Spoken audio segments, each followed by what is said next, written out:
Well, it seems to have started working. Maker's Corner here again. I know it's been a while since an update, but I've been working on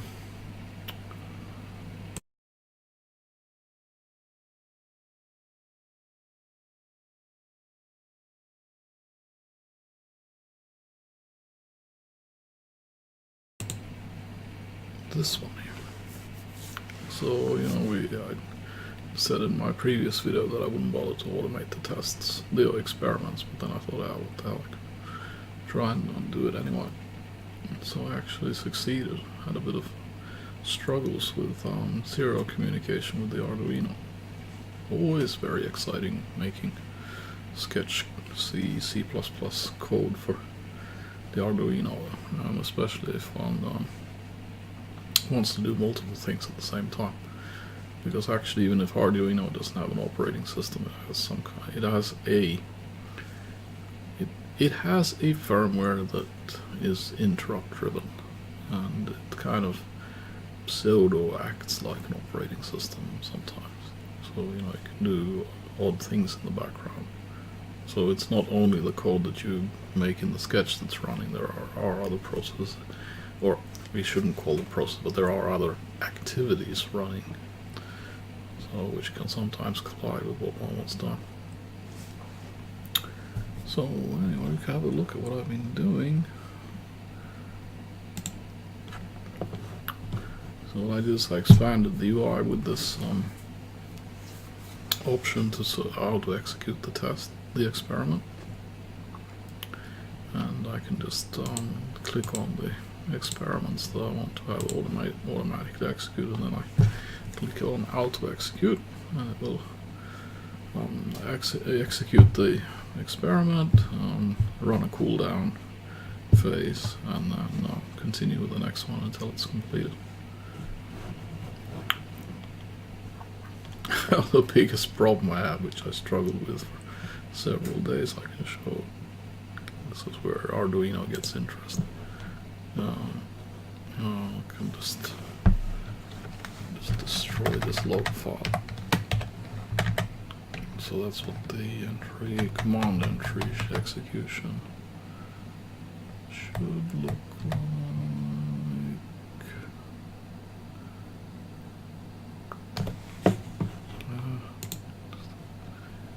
I'd like to show the same number. We do it like this. Take those away, then we can. This is only a partial log file. Yeah, we can just. Too much. No! Just delete that. So I only want to delete down to here. Right, so that makes sense. So this was happening. So I could send the first command for the first experiment and it would be okay. And then every time I tried to send for the second experiment, then it would the serial communication would concatenate here. So these characters at the end would disappear. And yeah, so this is sort of interesting interactions between different sub-activities in the Arduino code. So I actually tracked it down to basically we can look up the main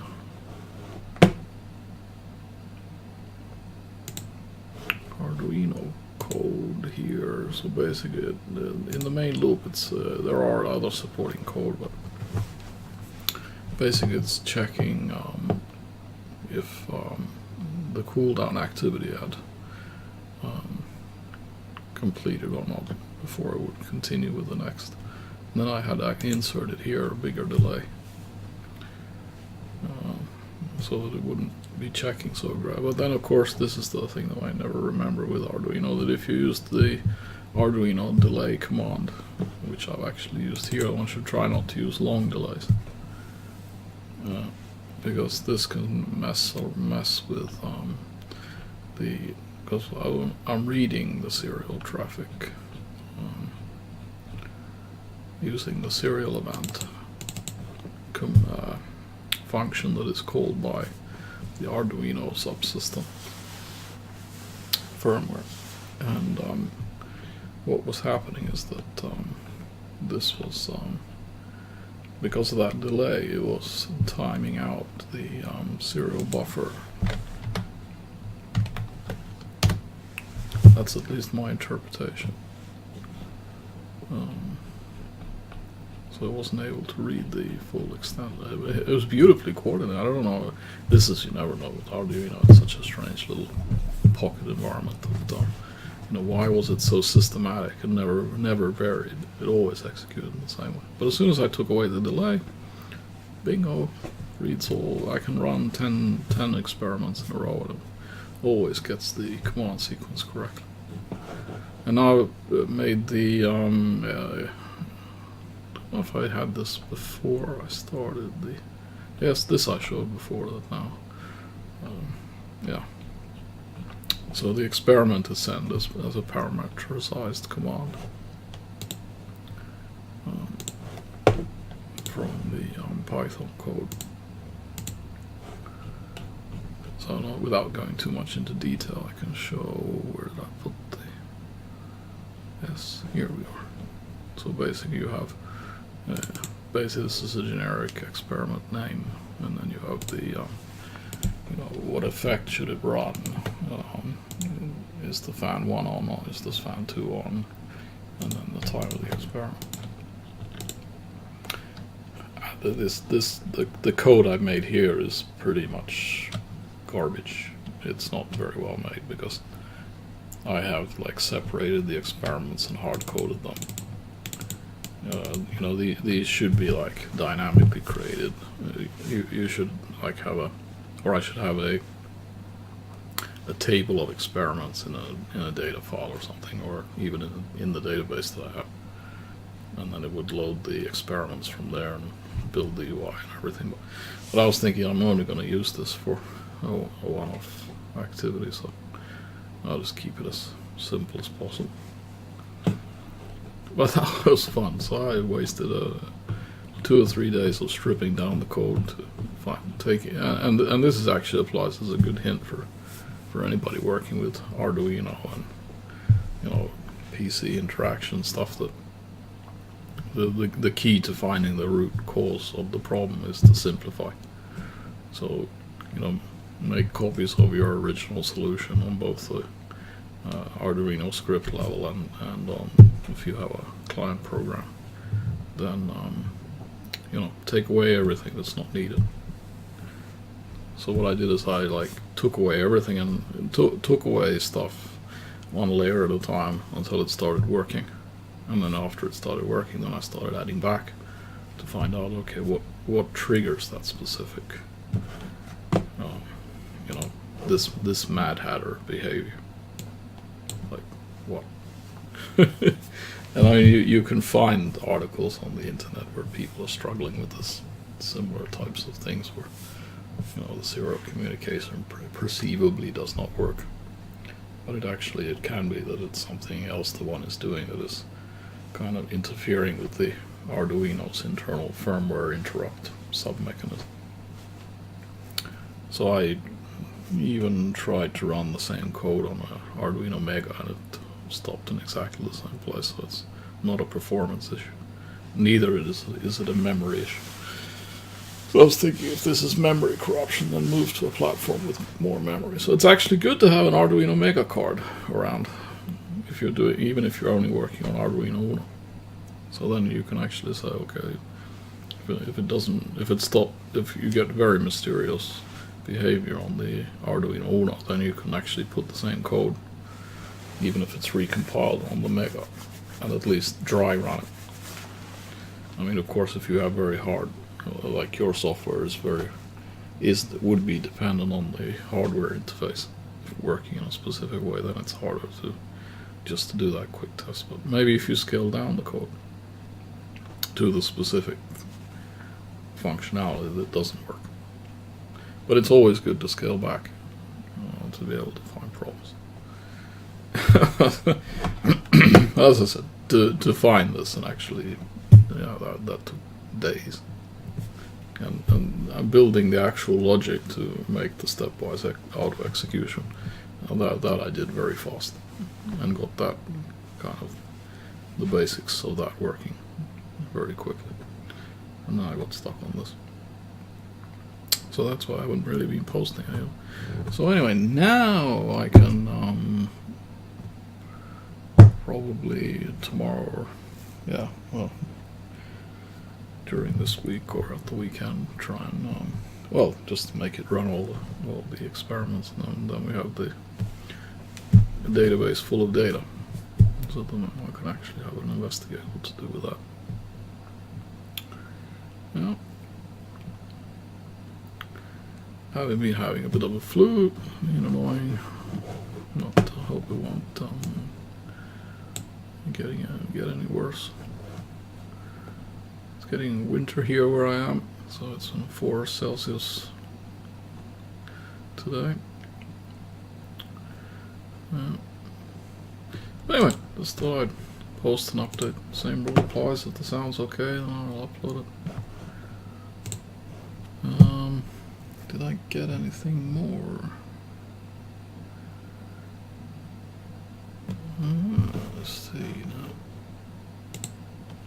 I get some. I think I actually did, and I didn't say that.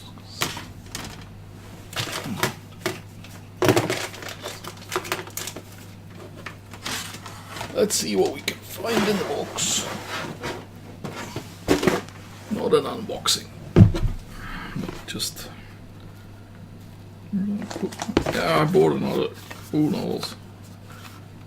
Also, can be an idea too. I mean, if you don't buy the original brand, you can get these for half price. But I don't know. I think it was. I use very small. I got like 2 or 3 of these, so I buy the main brand. At least I get some cash to continue their quite good work. Get it here.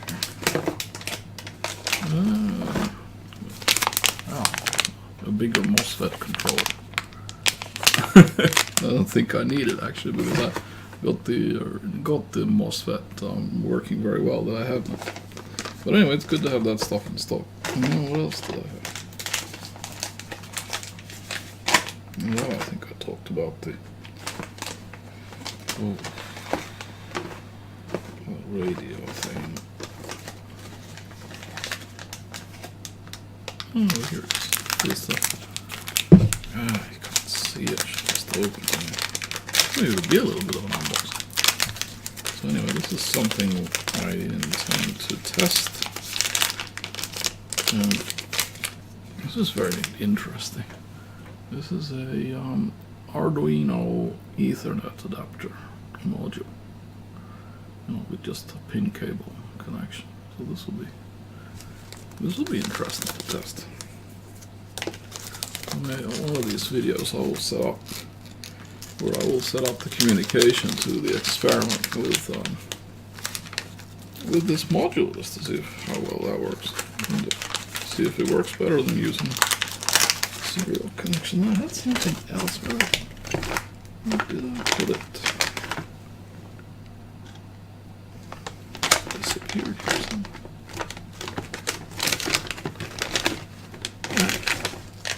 That's the Ethernet module.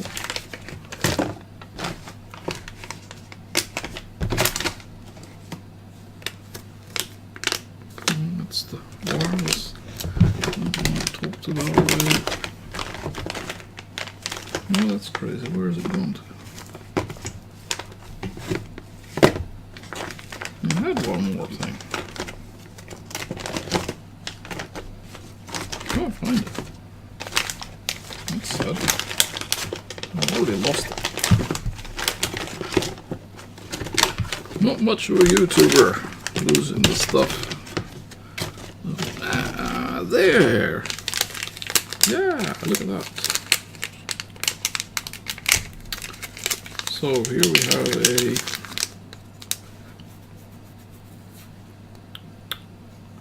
a memory card reader.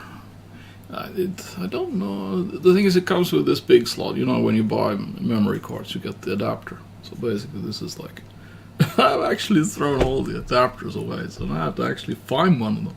I don't use them. So now I'm stuck with the problem that if I want to use this module, then I have to actually find them. They don't cost much, so maybe I can buy another micro USB memory thing, and then just to get the adapter.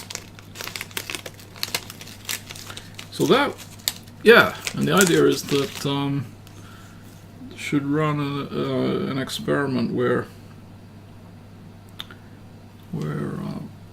store the data on a memory card on this using this module. Looks a bit crappy soldering. Or is that just dirt? What does that look like? I have to investigate that. Ooh, that looks like corrosion. Yeah. There's a little bit weirdness on the... Oh, let's see if I can get it so I get the light on it. It's got like white stuff. I have to investigate that. See what's going on. Cheap stuff from China. But I think I'll probably be able to clean that up or something. I think it's probably after the PCB washing process. But then it's still left over or something. And the thing is, this stuff being so cheap, I can just try and wash it with water. And if it doesn't work, then whatever, throw it in the garbage pan. So anyway, that's kind of mailbag stuff. But, so I don't know exactly in which order. And I think I showed this before. This was the Meg I used to test.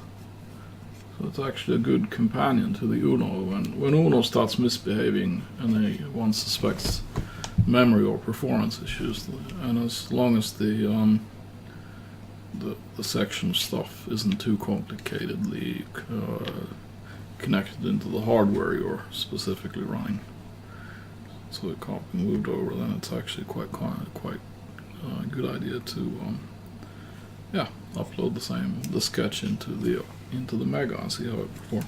This is actually quite a bit faster. Very classical microcontroller.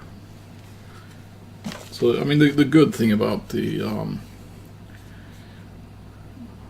the Arduino style basic boards is that these are the reference platforms for all the copies.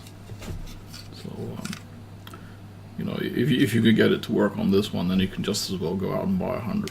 One of the cheap boards, because they are actually, the electronics is the same, the control chip is the same. So it's not. Well, I still like buying the main brand.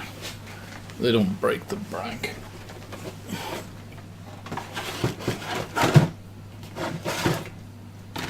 And they are the most used ones. But if you get it to work on the main brand board, then you can with confidence pretty much go and buy a cheaper non-branded version. Yeah. Okay, so that's the update for now. So we'll see if I have time to get anything else done on the Maker's Corner. Quite a bit of other things on the table right now. Yep. Okay. See everybody later.